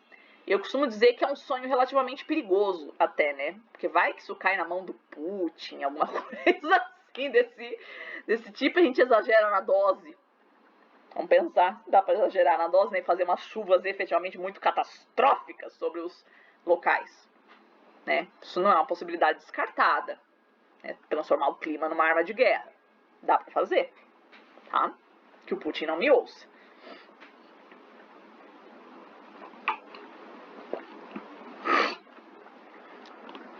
Tá. Agora a gente vai falar sobre as classificações das nuvens. Tá? Em relação à altitude, eu posso classificar as nuvens em nuvens de baixos níveis, médios níveis e altos níveis. Né? Eu tenho tipos diferentes em função da altitude. Por quê? Porque em função da altitude eu tenho uma variação da pressão. Né? Então a física que está envolvida ali na formulação das nuvens, na condensação, na solidificação da água vai ser diferenciada, né, nos diferentes níveis da atmosfera. Tá? E a classificação de o que é baixo, o que é médio, o que é alto, também varia com a latitude. Né? Se a nuvem é tropical, se a nuvem é temperada, se a nuvem é polar. Tá? De maneira geral, a gente chama de nuvens de baixos níveis tudo que está até 2 km de altitude. Lembra que os 2 km de altitude é mais ou menos o que a gente chamava de camada limite atmosférica. Né? Então, mais ou menos a altitude onde os processos da superfície vão interferir diretamente, né, no que está acontecendo aí nessa camada. Tá? Chamamos de nuvens de médios níveis no ambiente tropical, a que vai de 2 a 8 km de altitude, na temperada de 2 a 7 km e na polar de 2 a 4 km. Lembra que conforme você vai indo em direção ao polo, a troposfera vai ficando mais fina. Né? Então, tipo, a troposfera tropical ela é mais alta. Então, eu posso chamar de médio um negócio mais alto. No polar, eu não posso chamar de alto um negócio de médio um negócio de 8 km, como eu chamo no tropical. Né? Porque a troposfera polar, dependendo da estação do ano, ela nem tem tudo isso. Tá? E eu chamo de nuvens de altos níveis, né, no tropical, a nuvem que vai de 6 a 18 quilômetros de altitude, que seria o topo da troposfera tropical, né, na temperada de 5 a 13 e na polar de 3 a 8 quilômetros. Tá? Se você for um bom observador, você vai notar o seguinte, na tropical, pega o tropical aqui, é médio de 2 a 8 e é alto de 6 a 18. Tá bom, sabichão. E uma nuvem de 7 km de altitude, ela vai ser o quê? Média ou alta? Depende da estação do ano. Tá? No verão, a troposfera fica mais dilatada. Então, 7 km no verão não é tão alto assim. No inverno é. No inverno ela fica mais estreita. Né? Então, aquilo que era alto numa estação pode não ser alto na outra. Tá? Então, no verão, né, eu aumento a espessura da troposfera. Né? Então, um valor que seria um pouquinho mais elevado pode ainda ser baixo. Tá? Quando eu tenho, né, para o inverno, esses 7 quilômetros, né, ele já é considerado um nível mais alto, né, porque a troposfera ela está menos dilatada. Mesma coisa na temperada. Uma nuvem aqui, ó, vai de 2 a 7 para o médio e para o alto vai de 5 a 13. Então, uma nuvem de 6 quilômetros. Né? No verão, ela é uma nuvem média. No inverno, já está no alto. Tá? Perfeito? Então, essa aqui é a classificação de nuvens quanto à altitude. A gente vai ver os tipos de nuvem daqui a pouquinho. Tá? Essa classificação ela vale para as nuvens de desenvolvimento horizontal. Tá? Nuvens de desenvolvimento vertical, a gente não utiliza essa classificação quanto à altitude. Tá? Por quê? Porque as nuvens de desenvolvimento vertical, elas pegam a troposfera inteira. Tá? Então, ela começa aqui na base e vai até o topo da troposfera. Tá? Então, ela pega tanto o nível alto, o nível médio, o nível baixo, ela pega tudo. Tá? Então, não dá para você classificar ela como alta, média ou baixa. Há livros que consideram as nuvens de desenvolvimento vertical como as nuvens de nível baixo, porque elas começam no baixo. Tá, elas começam no baixo, beleza, mas elas vão até lá no alto. Então, para mim, isso aqui não vale essa classificação. Tá? Quanto ao formato das nuvens, né? A gente tem 3 grandes famílias de nuvens: as cirros, as cúmulos e as estratos. As cirros, elas são as nuvens fibrosas, que parecem, né, uns flocos bem suaves, assim, bem delicados. Tá? As cúmulos são as nuvens granulosas, parece um gruminho, um floquinho de algodão mesmo. Quando eu mostrar as imagens, isso vai ficar mais claro. E as estratos são as nuvens estratificadas, ou seja, aquelas que cobrem todo o céu, que você não consegue ver nuvem propriamente. Né? Você só vê aquele camadão, tudo encoberto. Tá? Tem um quarto qualificativo de nuvens que a gente não chama de uma família de nuvens, é um qualificativo delas, a gente chama de nimbus. O que seria um tipo nimbus de nuvens? Né? Está relacionado à densidade. Né? Então, eu posso fazer a nimbostratus, né, que é um stratus mais densos. Eu posso fazer a cumulonimbus, né, que é uma cúmulus mais densa, mais escura. Tá? Então, quando vem esse prefixo nimbus na nuvem, né, significa que ela é uma nuvem mais densa, mais escura. Tá? Deixei aqui o link do Atlas de nuvens da Organização Meteorológica Mundial. O dia que você não tiver nada mais útil para fazer, dá uma folheada nele para você ficar brincando ali, vendo os diferentes, as centenas de tipos de nuvens que a gente tem. Vou passar aqui para vocês só as famílias principais, tá? Aqui, vou colocar aqui sempre aqui no alto, ó, a classificação dela por altitude aqui em rosa. Então, começando com as nuvens altas. Tá? As cirros. Isso daqui é a cara de um cirrus, tá? Que a minha avó chamava de rabinho de galo. Tá? Então, são vários filamentos, assim, bem delicados mesmo. Traz uma paz, assim, quando você vê os cirrus, assim, traz uma paz, assim, né? Então, aquele céu muito azul, né? Normalmente em dias muito quentes, tá? Aquele céu muito azul. Você vê que é só esses rabinhos de galo bem delicado ali no céu, né? Muito altas, né? A gente consegue observar essa altitude. Se você não consegue observar ainda, você vai treinar o seu olho. A partir de agora, começa a treinar o seu olho para conseguir fazer essa observação de nuvens. Você consegue perceber essa diferença de altitude. Tá? Talvez você não veja tantos cirros com frequência aqui embaixo, porque você não é uma aeromoça. Tá? A aeromoça costuma ver mais, né? Justamente porque elas são muito mais altas, essas nuvens. Às vezes você tem um tapetão, né, de nuvens mais densas encobrindo as cirros. Então não é que elas não se formam, né? Elas se formam, só estão lá em cima. Tem uma nuvem mais baixa encobrindo a formação, a visualização dela. As cirros, como todas as nuvens altas, elas são formadas por cristais de gelo, porque nessa altitude da atmosfera, né, você está tão frio que você já nem passa mais só para o estado líquido, você já passa para a água, para o estado sólido. Tá? As cirros, elas são formadas a partir da bigorna de uma nuvem cumulonimbus. O que significa isso? A nuvem cumulonimbus é a última que a gente vai ver, tá? Depois do retorno, aqui para cirros, tá? Mas lá no topo dela, ela tem como se fosse um narigão, tá? Esse narigão da cumulonimbus é o que a gente chama de bigorna. E a partir dali que começam a formar essas nuvens mais altas. Então, minha avó falava que quando você via esses rabinhos de galo, né, no céu, significava que ia chover. Tá? Por que isso?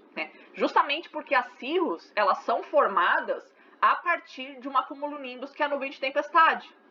Então, quando você começa a ver a formação, né, dos rabinhos de galo no céu, é porque tem uma nuvem de tempestade logo atrás. Tá? Então, pode esperar para o dia seguinte, né, que você vai ver o pancadão chegando. Tá?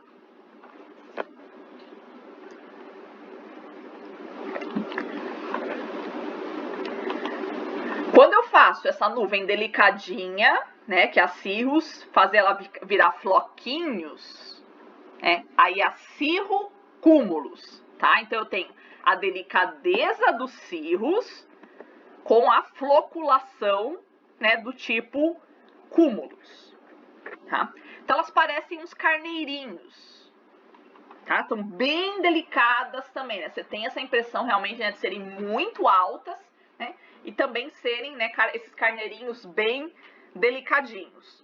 Da mesma forma, minha avó falava também que esses carneirinhos, eles são anúncio de chuva, tá? Mesma coisa, porque elas são formadas a partir, né, da condensação um pouquinho mais forte aí dos cirros. É a hora que os cirros começam a se adensar, né? Então tá mostrando ali, né, a tempestade chegando um pouquinho mais perto, tá? Da mesma forma também, né, como nuvem alta, ela é formada por cristais de gelo, tá? Vi pouquíssimas vezes em Florianópolis isso. Tá, mas quando forma, até, tipo, todo mundo para olhar umas cirrocúmulos, assim, tipo, justamente porque elas estão mais raras de a gente conseguir observar, né? A gente tá sempre com estratos na frente. A cirrostratus, tá? Ela tem a delicadeza dos cirros, né? Mas a cobertura do stratus. Então você vê grandes áreas do céu bem cobertas, ela parece um véu de noiva, né? Aquela coisa bem delicada, bem fininha, assim, bem delicada, solta ali no céu. Então, cirrus, porque ela é delicadinha, stratus, porque ela tem essa cobertura maior pelo céu. Também formada por cristais de gelo, também é um indicador de tempestade, né? Ele formado a partir da bigorna do cumulonimbus. E uma característica bem interessante em relação a cirrostratus é que ela tem, por ela ser, né, de cristais de gelo, ela provoca a refração da luz, tá? O que é isso, né? A luz, quando ela passa por ela se decompõe nas cores do arco-íris, né? Atravessando pelo gelo. Mesma coisa do prisma, né? Aquela capa do Pink Floyd, né? Faz a refração da luz, né? Divide a luz branca, né, em todas as cores do arco-íris. Esse efeito é o que a gente chama de halo solar, que a gente observa aqui nessa foto. Essa foto foi a minha mãe que fez. Então, o Sol aqui sob uma cirrostratus, ali em volta dele, né, todo um halo colorido. É a luz do Sol sendo refratada aí pelos cristais de gelo. Na Lua também forma, tá? Se for de noite, dá pra ver na Lua, a gente chama de halo lunar, tá? No caso do Sol, a gente chama de halo solar. É a única nuvem em que isso acontece, tá?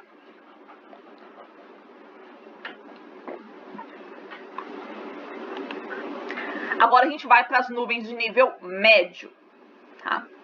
As altocúmulos, tá?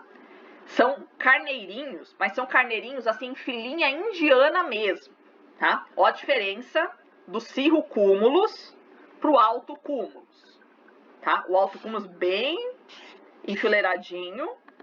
Aqui o cirrocúmulo tá uma fileirinha, mas não é uma fileirinha muito bem feita, né? Vamos dizer assim, tá? O altocúmulos não, né? Um carneirinho bem mais fofinho, tá? E bem enfileiradinho, tá? Como nuvens de nível médio, elas têm um pouco já de água, tem um pouco de gelo ainda, quer dizer, mas ela tem, né, mais formada majoritariamente por água, tá? E é uma nuvem indicativa de uma atmosfera bastante turbulenta, tá?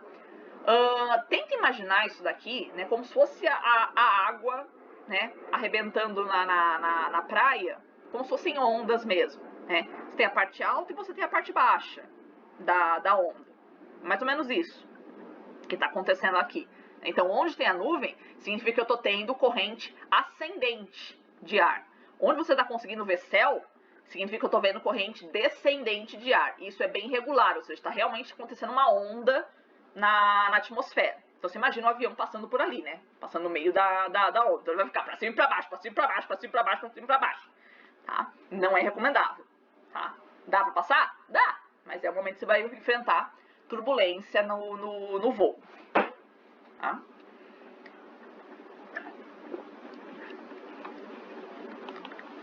A altoestratos. A nuvem de estratos, ela é totalmente encobertadora do céu, né? Então, o céu inteiro ou quase inteiro encoberto por nuvem, tá? Essa aparência zona aqui, tá? Tem um pouquinho de gelo, mas é mais água já, né? Até que você já está no ambiente subtropical aqui. Ela vem a partir da expansão da parte mediana de um cumulonimbus, então ela também, né, é uma nuvem, né, formadora de chuva, tá? Mas é uma chuva mais leve, isso aqui não é um pancadão, ela não é uma nuvem de tempestade, tá? Uma chuva mais leve, mais contínua. A nimboestratos. Professora, eu não percebi a diferença da altoestratos para nimboestratos. Ó, a nimboestratos, ela dá um pouco mais de medo. Você vê, ela é mais escura, ela parece ser mais densa, tá? Do que a altoestratos. A altoestratos, ela parece mais leve, tá? Não é tão escura, não é tão densa, tá? Nimboestratos é mais densa, tá? Majoritariamente formada por água, pode ter um pouquinho de gelo também, tá? Ela é formada por uma convecção bem lenta, né? Podendo acontecer, né, na formação na chegada de uma frente fria de forma mais lenta. Se uma frente fria que chega muito rápido, ela vai formar um cumulonimbus, tá? Uma frente fria que avança mais lentamente, né, vai ter essa nuvem um pouco mais suave do que a cumulonimbus, que é a nimboestratos, tá? Que ela vai, né, é uma nuvem mais carregada já, né, produzindo aí ou queda de neve, se você tiver num ambiente temperado, ou uma chuva, né, uma forma mais moderada de chuva, tá? A estratos, agora a gente está no nível de nuvens baixas. Ah, professora, agora que eu não vi mais diferença mesmo, né? Vamos lá. Como é que você vai fazer? Cara, você tem que treinar o olho. Não tem outro jeito, né? Você conseguir visualizar essas nuvens mais ou menos a altitude em que elas estão, tá? A altoestratos, ela é justamente isso, é um estratos alto. Tá? Você vai conseguir perceber, ela é uma altitude maior na atmosfera. A estratos, ela é mais baixa. Você consegue perceber que ela está mais perto, tá? No ambiente tropical, é a mais comum, né? As nuvens de estratos, tá? Então, você vai olhar o céu, ele está todo encoberto, tudo branco. Tá? Essa é a estratos, tá? Então, uma camada bem uniforme de nuvens aqui em São Paulo, é muito característico. Aliás, tá, inclusive, agora, deixa eu olhando aqui, tá? É tudo branco. Você olha o céu, tá tudo branco. Isso é estratos, tá? E como nuvem baixa, ela já não tem mais gelo, né? Quando você tá falando das nuvens de nível baixo, ela não tem gelo, é só água, tá? Pode deixar o tempo estável, ou pode provocar o chuvisco, né? A garoinha. Aquela coisa que você fala, tira a roupa do varal ou não, né? Você fica naquela dúvida, tá? Essa daí é estratos. A estratocúmulos, cara, também é a mais comum aqui no ambiente tropical, né? Então, uns floquinhos de nuvens. Professora, não percebi a diferença da estratocúmulos para cirrocúmulos. De novo, diferença, altitude. Você vai perceber a cirrocúmulos mais alta. Segundo, a cirrocúmulos ela é mais delicada, os floquinhos são bem menores, tá? Aqui a estratocúmulos, os floquinhos, elas não é tão delicadinha assim, tá? E os floquinhos são maiores. Em algumas porções, você pode até achar que ela é uma estratos. E é justamente essa característica, né? Esses floquinhos, eles começam a se amontoar um pouco mais. Alguns momentos você vai conseguir ver céu, ó. Algumas partes aqui você consegue ver céu ainda, tá? Mas ela já começa a querer se amontoar mais, tá? Por isso que a gente chama de estratocúmulos, né? É um floquinho? É um floquinho, mas é um floquinho que começa a se adensar no sentido de encobrir totalmente o céu, que é a característica do estratos, tá? Então, muito comum no ambiente tropical, resultado aí da evaporação, né, típica aí do ambiente tropical. podendo provocar, eventualmente, alguma chuvinha bem fraca também.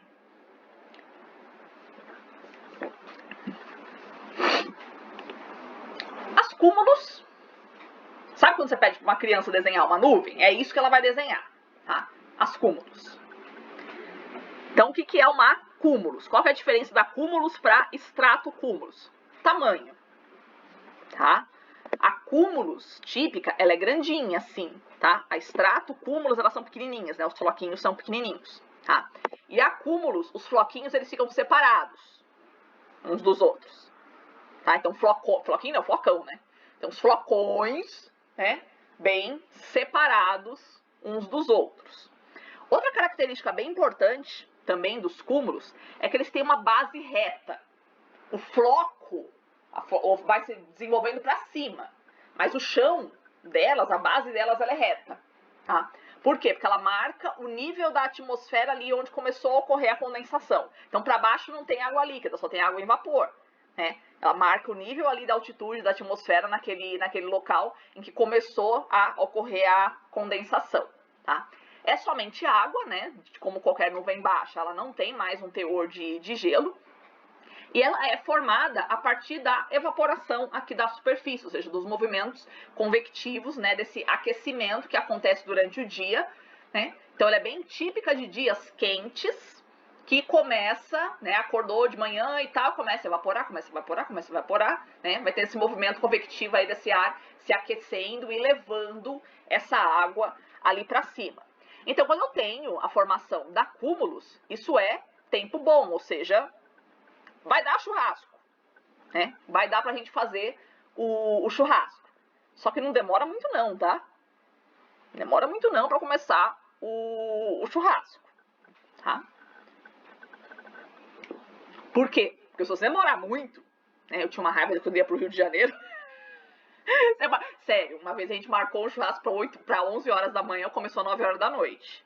Sem mentira nenhuma, né? Então, tipo, não demora muito pra você começar o churrasco, porque pode começar a acontecer isso daqui. Tá? As cúmulos, conforme elas vão se desenvolvendo, elas vão crescendo, né? Então vai evaporando mais água, naquela atmosfera mais convectiva, mais quente, mais turbulenta, né? Então vai fazendo com que as cúmulos se adensem e ganhem volume e comecem a crescer para cima. Não só para o lado, né? Ela começa a crescer para cima, tá? E aí ela já não é mais considerada uma nuvem nem baixa, nem média, nem alta, né? Ela é uma nuvem de desenvolvimento vertical, porque ela começa a pegar camadas maiores da atmosfera, né? Então tá subindo, tá? Uma nuvem já se desenvolvendo, então isso aqui já dá um medo maior, né? Isso aqui você fala, já vamos começar a recolher o acampamento aqui, galera, que vai dar ruim, né?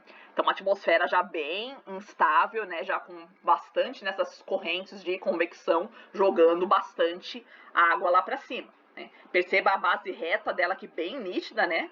Talvez numa cúmulos mais típica você não consiga perceber tanto assim, né? Nessa imagem dá para perceber já um pouquinho aqui já da base dela mais reta, mas aqui tá bem nítido, né? Uma base retona mesmo e o cogumelão aqui dela sendo desenvolvido ali pra cima, tá?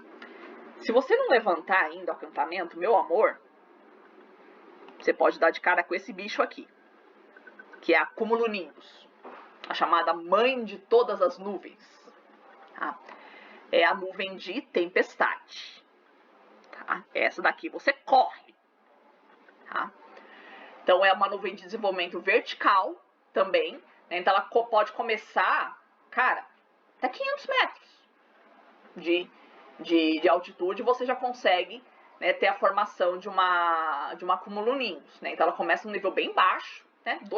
Tudo bem, antes dos 2 km, né? Mas até 500 metros já dá para, dependendo da condição de turbulência da atmosfera, já dá para começar a base de uma cumulonimbus, tá? E ela vai crescendo, essa quantidade de água ali que ela vai jogando, vai crescendo até o topo da troposfera. Vai lá para cima. Você aqui embaixo, você não vai conseguir enxergar isso, né? Só se você estiver no avião, tá? Que você vai ver ali no topo da troposfera, ela ficando também achatada.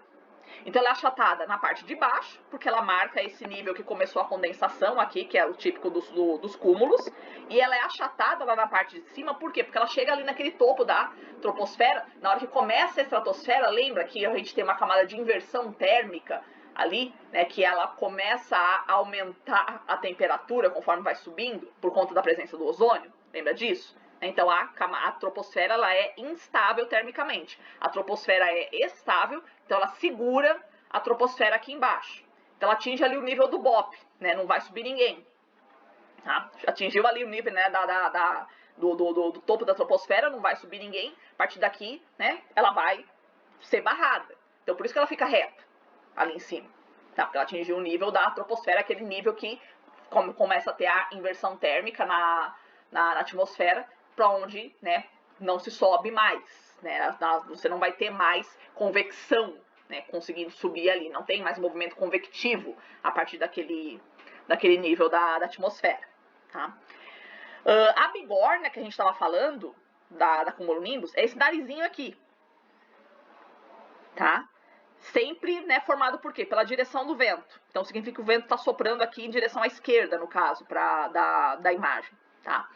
Então, essa bigorninha aqui que vai formar a cirrus e a cirrocúmulos e a cirroestratos. Então, quando você vê a cirrus, assim, os cúmulos, a cirroestratos, é esse bichão que está aqui atrás dela. Tá? Por isso que a minha avó falava que era a chuva chegando, né? A tempestade chegando. Tá? Eu já vi um bicho desse chegando em Florianópolis. Né?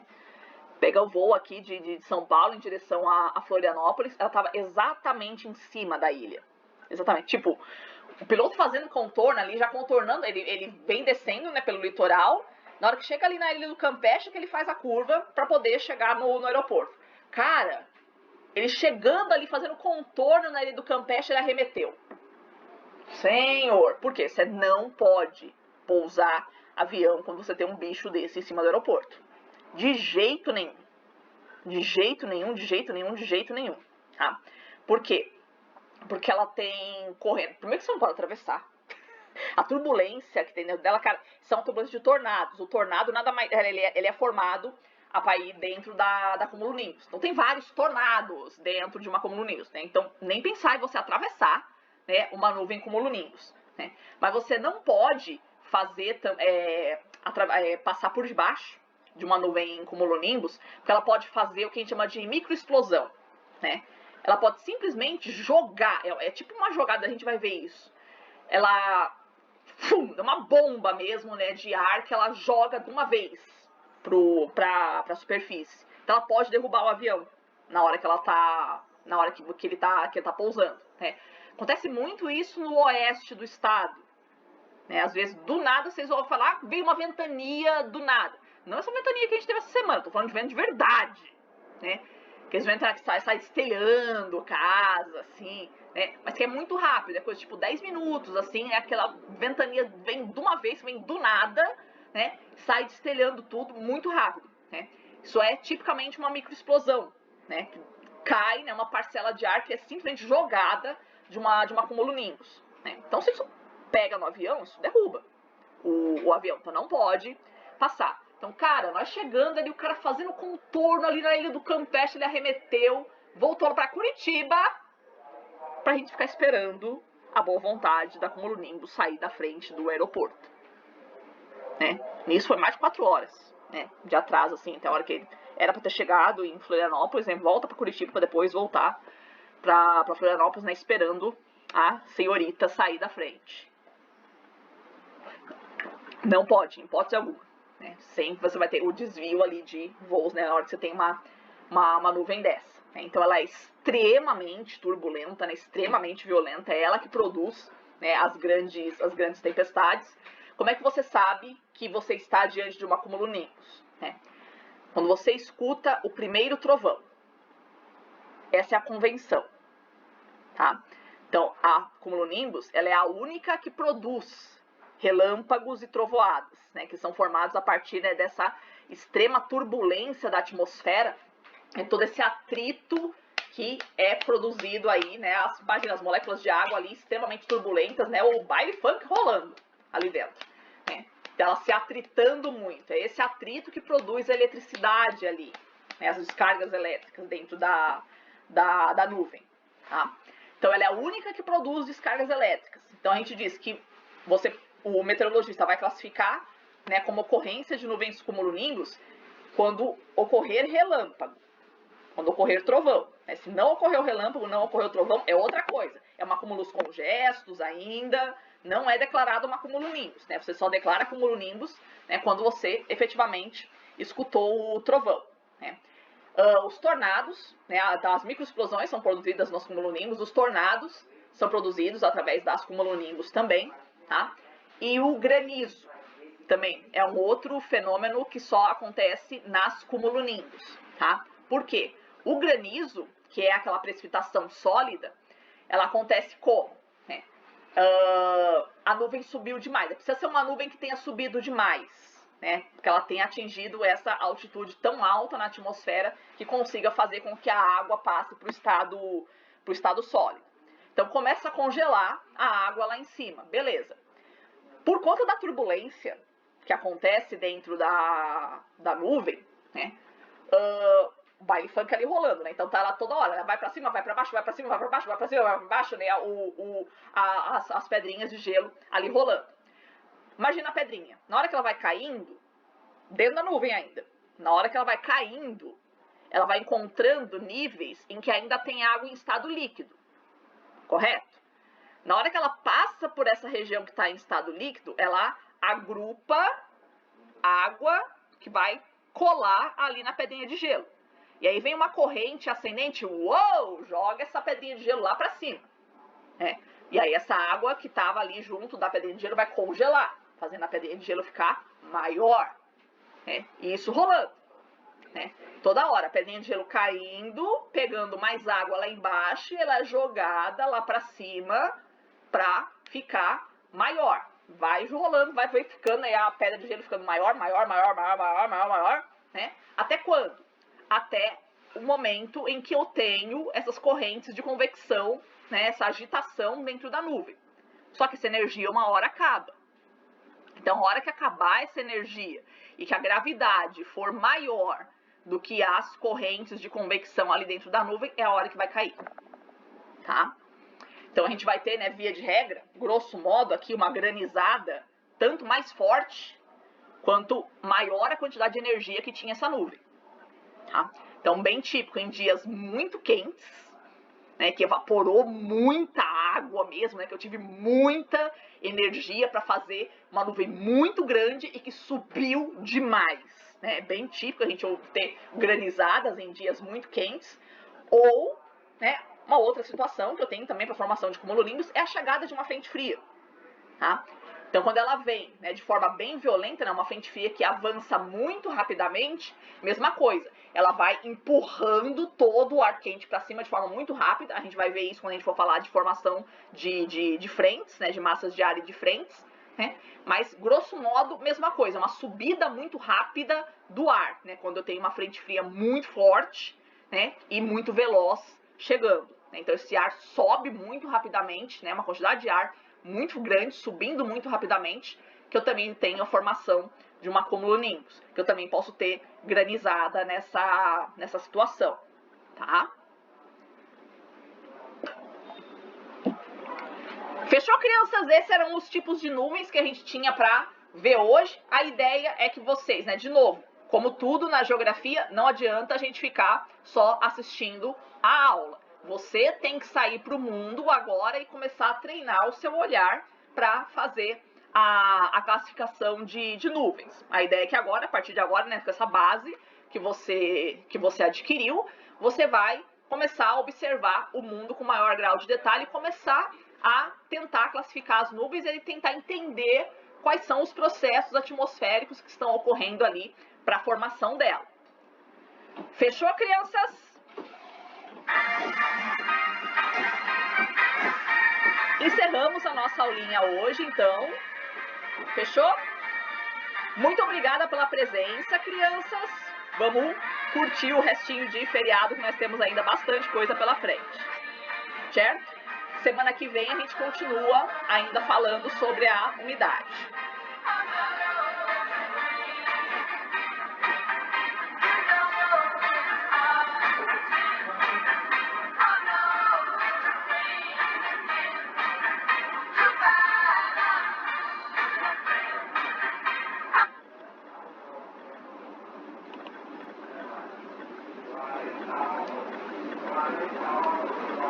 E até semana que vem, crianças.